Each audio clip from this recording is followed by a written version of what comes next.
చలో good afternoon all of you. ఈరోజు Mankal division ACP సూపర్విజన్లో రామ్ గోపాల్పేట్ ఇన్స్పెక్టర్ సురేష్ ఎస్ఐ వాళ్ళ బృందము ఒక ఘరానా మోసగాన్ని అరెస్ట్ చేయడం జరిగింది. ఇతను Bharat Sai Chandra, age about 30 years ఉంటాయి. ఈయన ఎంబీఏ చదివాడు, ఫతేనగర్ సనత్నగర్లో ఉన్నాడు. సో ఈయన ఏంటంటే ఈయన మీద పాత నేర చరిత్ర ఉంది. ఇతను బ్యాంక్ లోన్లు ఇప్పిస్తామని చెప్పి ఒక అమాయక ప్రజలను సెలెక్ట్ చేసుకొని బ్యాంక్ లోన్ ఇస్తామనే ఒక ఉద్దేశంతో ఒక పెద్ద ఎత్తున మోసానికి తెరలేపుతాడు. సో ఇదే రకంగా రామ్ గోపాల్పేట్ పొజిషన్లో రాఖీ జైన్ అనే ఒక ఆమెతో ఈ యొక్క అభిజిత్ అనే ఒక అంతంతో బ్యాంక్ మేనేజర్ పరిచయం అయినప్పుడు ఇంట్రడ్యూస్ చేసుకున్నప్పుడు ఇతను 2,80,00,000 రూపాయల లోన్ ఇప్పిస్తా అని చెప్పి, హౌసింగ్ లోన్ ఇప్పిస్తా అని చెప్పి ఆమె దగ్గర నుంచి ఒక 10 lakhs రూపీస్ నెట్ క్యాష్, అదే రకంగా 16 తులాల బంగారాన్ని ప్రాసెస్ ఫీజు కింద వసూలు చేయడం జరిగింది. సో ప్రాసెస్ ఫీజు అంత ఉండదు, 1%, 2% ఉంటుంది జనరల్గా. సో ఆమె అమాయకత్వాన్ని తీసుకొని ఇంత పెద్ద తీసుకున్న తర్వాత బ్యాంకులో నిప్పేకుండా తప్పించుకొని తిరుగుతున్నాడు. సో ఇతని మీద ఇంతకుముందు కూడా సుమారు 8 కేసులు, ఒక పెద్ద నేర చరిత్ర ఉంది ఇతని మీద. అదే కొత్తగూడెం 1 టౌన్ పోలీస్ స్టేషన్ ఉన్నది, అక్కడ అరెస్ట్ అవ్వడం జరిగింది. అదే రకంగా మల్కాజ్గిరి పోలీస్ స్టేషన్ లిమిట్స్ మీద కేసులు ఉన్నాయి, భద్రాచలం టౌన్లో ఉన్నాయి, ఎల్బీ నగర్ పోలీస్ స్టేషన్లో ఉన్నాయి. సో అదే రకంగా last Madhapur police Cyberabad commissioner కూడా ఇదే రకంగా ఎంతోమందికి మోసం చేసి అతని మీద కేసులు ఇచ్చి అరెస్ట్ చేశాడు. సో ఇది ఒక మోడస్ ఆపరెండి అన్నాడు. లోన్లు ఇప్పిస్తా అని చెప్పటం, ఒక పెద్ద బ్యాంక్ మేనేజర్ ఫైనాన్స్ డీలర్గా పరిచయం చేసుకొని ఈ రకంగా ఇక్కడ మా దగ్గర రామ్ గోపాల్పేట్ కేసులో చాలా రోజులు తప్పించుకొని తిరుగుతున్న ఇతన్ని ఏసీపీ మహంకాళి శ్రీధర్ ఆధ్వర్యంలో సురేష్ కుమార్, ఆయన ఎస్ఐ టీం వీళ్ళందరూ అతన్ని అరెస్ట్ చేసిన గంగాధర్ ఎస్ఐ అరెస్ట్ చేయడం జరిగింది.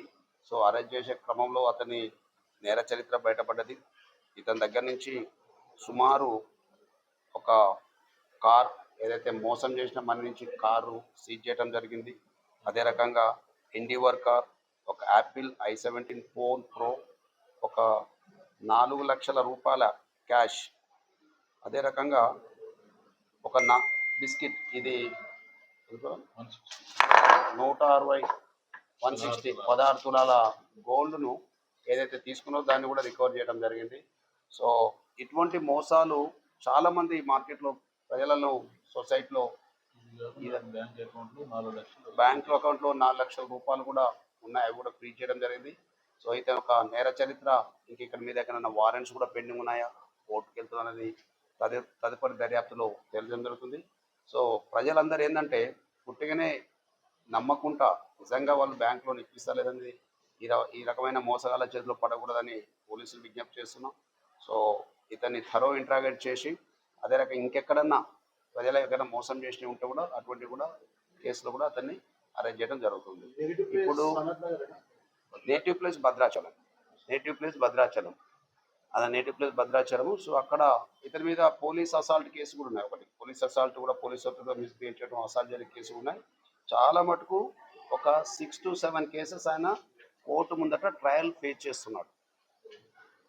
సో ఇతని నిజంగా కూడా ఒక నేర చరిత్ర, చాలా పెద్ద నేర చరిత్ర ఉంది. కాబట్టి ఇతని మీద అన్ని కేసులు పెట్టి ఏదైతే కేసు అన్నీ కూడా కోర్టులో అరెస్ట్ చేసి రిమాండ్ చేయడం జరుగుతుంది. టోటల్ అమౌంట్ రికవర్ అయ్యేది ఇప్పుడు 4 lakhs రూపీస్ రికవర్ అయ్యేది. 4 లక్షల రూపాయలు అతని అకౌంట్లో ఫ్రీ చేయడం జరిగింది. సో ఆమె పొడగొట్టుకునే 10 lakhs రూపీస్, ఏదైతే మోసంతో చేసిన మనీ కూడా ఎండేవర్ కార్ ఏదైతే కొన్నాడో దాన్ని కూడా సీజ్ చేయడం జరిగింది. సో 10 లక్షల రూపాయలు, 16 తులాల బంగారాన్ని కూడా ఇటువంటి చీటర్ దగ్గర ఇది రికవర్ చేయడం అనేది ఇది మంచి రికవరీ. పోలీస్ రికార్డ్ ప్రకారం it's a good recovery by the ACP ఆధ్వర్యంలో. మా డీసీపీ మేడం రక్షిత కృష్ణమూర్తి ఐపీఎస్ గారి క్లోజ్ సూపర్విజన్లో ఈ కేసు దర్యాప్తు చేయడం జరిగింది. సో అందుకే ఒక ఘరానా మోసగాన్ని ఈరోజు అరెస్ట్ చేసి మేము రిమాండ్కు తరలిస్తున్నాం.